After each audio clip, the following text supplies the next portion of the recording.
Hello dear friend, आज हम आप लोगों को बैंक के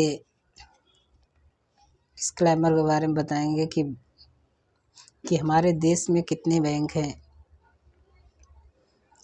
और सबसे बड़ी बैंक भारत की आरबीआई है, भारतीय रिजर्व बैंक ऑफ इंडिया, यानी रिजर्व बैंक ऑफ इंडिया। ठीक है।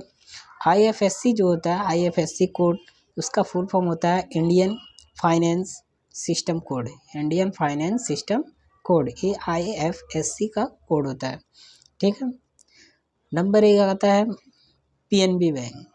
ठीक, यानी पहला आता है सबसे बड़ी bank RBI, reserve bank of India, जो भारत की सबसे बड़ी बैंक है। इसकी स्थापना 1 अप्रैल 1935 ईस्वी में हुई थी। ठीक है।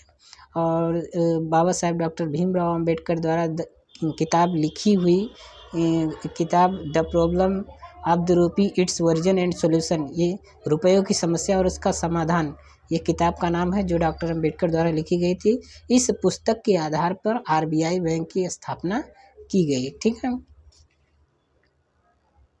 तो हम देखेंगे तो इसमें क्या है, पंजाब नेशनल बैंक यानी पीएनबी।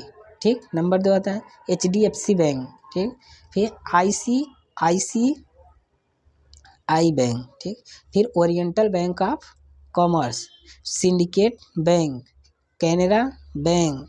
फिर उसके बाद देना बैंक, आईडीबीआई बैंक, ठीक, Federal Bank, Vijaya Bank, State Bank of India यानी एसबीआई, आंध्रा बैंक, ठीक, UCO Bank, Corporation Bank, Central Bank of India, फिर Canara Bank, Bank of India, Indian Overseas Bank, Bank of Maharashtra, Indian Bank, Allahabad Bank और Union Bank of India. ये सब जितने भी bank है, ये हमारे भारत, इन बैंकों का भी नाम याद रखना ज़रूरी है। ये खास करके जूनियर हाई स्कूल के बच्चे और प्राइमरी स्कूल के बच्चे और इंटरमीडिएट के स्टूडेंट के बच्चों के लिए है। ये आप लोग विशेष ध्यान इन लोगों को, यानी मैं बार बार इन लोगों को विशेष ध्यान क्यों दे रहा हूँ, क्योंकि यही हमारे देश के भविष्य हैं। इनको जानना और समझना बहुत ज़रूरी है। ठीक है।